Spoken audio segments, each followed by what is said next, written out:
Hello दोस्तों, GD के analysis channel में आपका बहुत बहुत स्वागत है। आज इस वीडियो में हम बात करने वाले हम जीटीएल इंफ्रास्ट्रक्चर लिमिटेड स्टॉक के बारे में। तो इस वीडियो में मैं आपको डिटेल में बात करूंगा क्या ये शेयर 10 रुपये तक जा सकता है या नहीं। आज जो शेयर बंद हुआ है 5% सर्किट पे बंद हुआ था। तो एक्चुअल में मैं आपको इसकी डिटेल में एक बार एनालिसिस करूँगा। इसमें मैं आपको बताऊँगा इस कंपनी के फंडामेंटल क्या है, और फंडामेंटल को समझने के लिए हमें शेयर होल्डिंग पैटर्न समझना ज़रूरी है। तो शेयर होल्डिंग पैटर्न अगर आप समझ जाएंगे तो आपको पता चल जाएगा कि शेयर में एक्चुअल में जान है या नहीं है। तो चलिए स्टार्ट करते हैं आज की वीडियो। अगर आप मेरे चैनल पर फर्स्ट टाइम विजिट कर रहे हैं तो आप मेरे चैनल को सब्सक्राइब भी कर सकते हैं अगर आपको वीडियो इन्फॉर्मेटिव लगे। तो यहाँ पर मैं आपको बताने वाला हूँ इस कंपनी के फंडामेंटल। तो ये बहुत ज़्यादा इंपॉर्टेंट होता है किसी भी स्टॉक को समझने के लिए। तो यहाँ पर देखिए जो फंडामेंटल नज़र आ रहे हैं, मार्केट कैप है 2267 करोड़ की, जो एक ठीक ठाक मार्केट कैप बोलूँगा। करंट प्राइस है ₹1.77, जो आज बढ़ के बंद हुआ है 5%। ये बीएससी की क्लोजिंग है। 52 वीक हाई पर नज़र डालेंगे तो ₹2.64 का हाई है, 70 पैसे का लो है। स्टॉक की जो यहाँ पे देखो बुक वैल्यू है माइनस में 3.65 है, ये बहुत बड़ा नेगेटिव पॉइंट है। और रिटर्न ऑन कैपिटल एम्प्लॉयड और रिटर्न ऑन इक्विटी ये बिल्कुल ही नेगेटिव है। जो मैं कहता हूँ हमेशा ये हमेशा प्लस पॉइंट में होना चाहिए। अगर प्लस पॉइंट 5-10 भी होता तब भी एक अच्छा साइन मानते हैं, क्योंकि इसका मतलब होता है कि कंपनी अपने बिजनेस में जो भी फंड लगा रही है उसके बदले कंपनी कितनी तेज़ी से रिटर्न बना के दे रही है, इस चीज़ को रिप्रेजेंट करते हो। तो यहाँ पे 11% -11% बहुत बड़ा नेगेटिव बोलूँगा इसको। अब आगे देख लेते हैं। तो यहाँ पर नज़र आता है कि जो फेस वैल्यू स्टॉक की 10 रुपये, जो एक अच्छा साइन है। लास्ट क्वार्टर के जो रिजल्ट आए थे -14% के रिजल्ट आए थे। तो यहाँ पे कंटिन्यू इस कंपनी जो रिजल्ट हैं डाउन आते जा रहे हैं। और यहाँ पे देखिए सबसे बड़ा माइनस पॉइंट प्रमोटर होल्डिंग होना 3.28 सबसे बड़ा माइनस पॉइंट है। जैसे कि मैं आपको बताता हूँ कि प्रमोटर का मतलब होता है कि कंपनी का जो ऑनर है, कंपनी की जिसके अंडर में रहती है हमेशा, तो प्रमोटर की होल्डिंग यहाँ पे कम होना बहुत बड़ा नेगेटिव पॉइंट है। और दूसरा नेगेटिव पॉइंट ये है कि कंपनी के जो प्रमोटर हैं उन्होंने अपने होल्डिंग को प्लेज करा रखा है 100%। जनरली जो देखा जाता है 20 से 25% की जो अगर प्लेजिंग होती है तो कोई इसमें दिक्कत नहीं होती, बट यहाँ पर अगर 100% प्लेज है तो बहुत बड़ा एक रिस्क हो जाता है ऐसे स्टॉक में ट्रेडिंग करना। और इसी के ऊपर मैं एक डिटेल में बात करने वाला हूँ आगे। और यहाँ पर देखिए आगे देखते हैं तो ये नज़र आता है कि पब्लिक की होल्डिंग देखिए 52% है। 52% पब्लिक की होल्डिंग होना और डीआई की होल्डिंग होना 44%। तो डीआई के अंदर कौन कौन इंक्लूड हैं ये भी देखना ज़रूरी है। तो आगे देखिए यहाँ पर तो यहाँ पे कंपनी के टोटल एसेट हैं 4276 करोड़ के, और कंपनी के ऊपर कर्जा जो है 4277 करोड़ का है, जो काफ़ी नेगेटिव पॉइंट मैं बोलूँगा। काफ़ी बड़ा नेगेटिव पॉइंट है कि कंपनी के ऊपर कर्जा बहुत ही ज़्यादा है। कंपनी के रिजल्ट डाउन आ रहे हैं कंटिन्यू, और होल्डिंग पैटर्न में भी बहुत ज़्यादा फ़र्क है। 3.28% की होल्डिंग है, जिसके कारण शेयर में एक अप ट्रेंड देखने को मिलता है बार बार, बट उसके बाद शेयर नीचे आ जाता है। तो हम होल्डिंग पैटर्न को समझ लेते हैं, तो उसमें सारी कहानी छुपी होती है एक्चुअल में।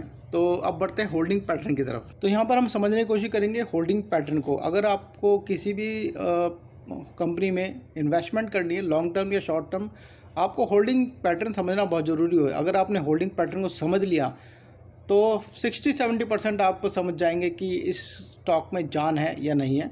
तो यहाँ पर देखिए जो प्रमोटर की होल्डिंग है 3.28% है, बहुत ही कम है। डीआई की होल्डिंग है 44.42% और पब्लिक की होल्डिंग है 52.19%। तो यहाँ पर देखने वाली बात यह है कि पब्लिक के अंदर बड़े प्लेयर हैं या नहीं है। तो यहाँ पे पूरा डाटा नील नज़र आ रहा है, तो इसका मतलब है कि प्योर पब्लिक के पास ये होल्डिंग है, जो एक बहुत बड़ा नेगेटिव पॉइंट बोलूँगा।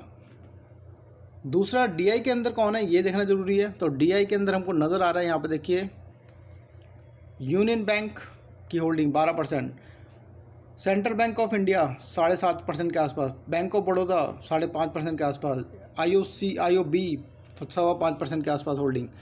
तो यहाँ पर आप देख सकते हैं होल्डिंग पैटर्न में जो है डीआई के अंदर वो बैंक है, और जैसे जैसे शेयर में मूवमेंट आती है अप साइड में, वैसे शेयर में एक गिरावट देखने को मिल जाती है। रीज़न ये है, रीज़न मैं आपको बताता हूँ। देखिए रीज़न क्या होता है जब भी शेयर चलता है गिरता क्यों है, इसका रीज़न सबसे बड़ा ये है कि आप इसको समझिए। तो यहाँ पर ऐसा भी नहीं है कि प्रमोटर होल्डिंग पहले ज़्यादा थी तो अब कम हो गई है, पर यहाँ पर देखिए 2021 मार्च में 3.36% की होल्डिंग थी, जो आज 3.28 है, तो ज़्यादा फर्क नहीं है। प्रमोटर होल्डिंग पहले भी 2021 में इतनी थी और 2024 में भी यही नज़र आ रही है। बट शेयर में आपने देखा होगा कि डाउन से अप साइड भी गया, ऐसा नहीं कि प्रमोटर होल्डिंग बिल्कुल नहीं है तो शेयर चला ही नहीं है। उसके बाद चलने का रीज़न मैं आपको बताऊंगा, गिरने का रीज़न बताऊंगा। तो यहाँ पे देखिए DI की होल्डिंग अब कितनी है और अब पहले कितनी थी 2021 में। 61% की होल्डिंग यहाँ पे आपको DI की होल्डिंग नज़र आ रही है, जो आज की डेट में 44.5% के आसपास नज़र आ रही है। और पहले पब्लिक की होल्डिंग देखिए 33.5% थी, जो आज की डेट में 52% हो चुकी है। और यहाँ पे जो शिफ्टिंग हुई है आप देख सकते हैं इस पॉइंट को, दिसंबर 2021 में DI की होल्डिंग 52% थी और सीधा सीधा यहाँ पे शिफ्ट हो गए 43% की होल्डिंग पब्लिक के पास चलेगी। मतलब कि पब्लिक की यहाँ पे बाइंग होती चलेगी और जो DI में जो बैंक थे वो अपने होल्डिंग को सेल करते चले गए, जिसके कारण शेयर में एक अप ट्रेंड, देखो जब भी सेलिंग होती है, जब भी कोई बड़े प्लेयर सेल करते हैं तो एक बार अप ट्रेंड देखने को मिलता है स्टॉक में, फिर डाउन ट्रेंड आया। तो उसका रीज़न यही होता है चलने का कि जब कोई बड़े प्लेयर अपने स्टॉक को सेल कर रहे होते हैं तो एक बार स्टॉक को ऊपर लेके जाते हैं, उसके बाद डाउन आ जाता है। अगर सारी होल्डिंग अगर पब्लिक के पास चली गई तो आप समझ सकते हैं ये शेयर में उठना बहुत ही मुश्किल हो जाएगा। और धीरे धीरे आप देख सकते हैं होल्डिंग बिल्कुल ही शिफ्ट होती चली गई है। 45% यहाँ पर थी तो यहाँ पे 50% हो गई है।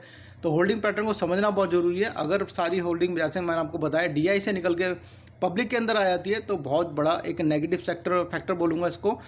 अगर आपको देखना है कि किसी भी कंपनी के फंडामेंटल अच्छे हो रहे हैं या नहीं हो रहे या ख़राब होने वाले हैं, तो यहाँ पर आपको सीधा सीधा देखना है कि कंपनी जैसे रिजल्ट आते हैं, एक साल में 4 बार रिजल्ट आते हैं, क्वार्टरली रिजल्ट आते हैं, तो आपको देखना है हर क्वार्टर में रिजल्ट पैटर्न नज़र आता है। जैसे कि आपको यहाँ पर नज़र आ रहा है कि होल्डिंग पैटर्न में बिल्कुल 3.28 और 3.28।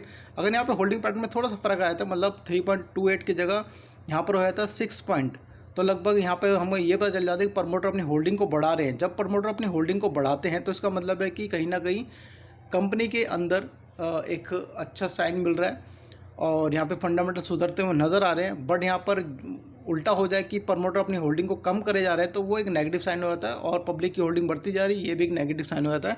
तो उसके ऊपर नज़र रखना जरूरी है। बहुत सिंपल सी बात मैं आपको बताना चाहूँगा कि अगर कंपनी के फंडामेंटल ठीक नहीं है और प्रमोटर की होल्डिंग बढ़ती जा रही है, इसका मतलब प्रमोटर को पता है कि उसकी कंपनी कहीं ना कहीं ग्रो करने वाली इन फ्यूचर में, इस कारण वो अपनी होल्डिंग को बढ़ाते जाते हैं। अगर प्रमोटर अपनी होल्डिंग को कम कर रहा है और कंपनी के जो फंडामेंटल अच्छे हैं पर अपनी होल्डिंग को कम करे जा रहे हैं और वो होल्डिंग सीधा सीधा पब्लिक के पास आती जा रही है, तो इसका मतलब कि उसको पता है कि इन फ्यूचर में मेरी कंपनी अच्छा ग्रो नहीं कर पा रही है और नहीं करेगी, तो जिसके कारण वो अपनी होल्डिंग को कम कर देते हैं। तो ये सबसे इंपॉर्टेंट होता है कि आप अपनी इसमें होल्डिंग पैटर्न को समझना बहुत ज़रूरी होता है। दूसरा यहाँ पे नेगेटिव पॉइंट इस कंपनी का ये है कि इसके ऊपर डेट बहुत ज़्यादा है, कर्जा बहुत ज़्यादा है, कर्जा चुकाना बहुत ज़रूरी है। कंपनी के प्रमोटर के पास जो भी होल्डिंग है वो भी प्लेज करा रखी है, तो सबसे बहुत ज़्यादा नेगेटिव पॉइंट आ रहा है। जैसे शेयर बढ़ेगा तो यहाँ पर DI की एक सेलिंग आ जाएगी। जैसे कि मैंने आपको बताया, जब भी ये अपनी होल्डिंग को कम करेंगे तो एक बार शेयर को बढ़ाएंगे, फिर उसके बाद डाउन कर देंगे। तो आप होल्डिंग पैटर्न में जब नज़र आएगा 3 महीने बाद, तो आप देखेंगे कि पब्लिक की होल्डिंग बढ़ जाएगी और DI की होल्डिंग कम हो जाएगी और उस दौरान ही शेयर में मूवमेंट बनी होगी। तो बहुत मुश्किल है। मेरे एक पॉइंट देखोगे तो मेरा पॉइंट ऑफ व्यू यही रहेगा, ये स्टॉक में एक अप ट्रेंड देखना आने वाले टाइम में बहुत बड़ा मुश्किल टास्क बोलूँगा, क्योंकि कोई इसको कॉन्ट्रैक्ट नहीं मिल रहे हैं। ये भी एक नेगेटिव पॉइंट है कि हाल फिलहाल में कोई कॉन्ट्रैक्ट मिले तब भी एक पॉजिटिव देखी जाती है। बट और यहाँ पर दूसरी बात यह है कि इसके रिजल्ट भी डाउन होते जा रहे हैं। रिजल्ट के ऊपर भी इनको ध्यान देना चाहिए कंपनी को। अगर रिजल्ट अच्छे आते हैं तो कहीं ना कहीं एक प्लस पॉइंट देखने को मिल जाता है। तो ये था आज का पूरा एनालिसिस GTL को लेकर के। वीडियो आपको इन्फॉर्मेटिव लगी तो प्लीज़ सब्सक्राइब कीजिए, लाइक कीजिए, शेयर कीजिए। Thank you so much for watching my video.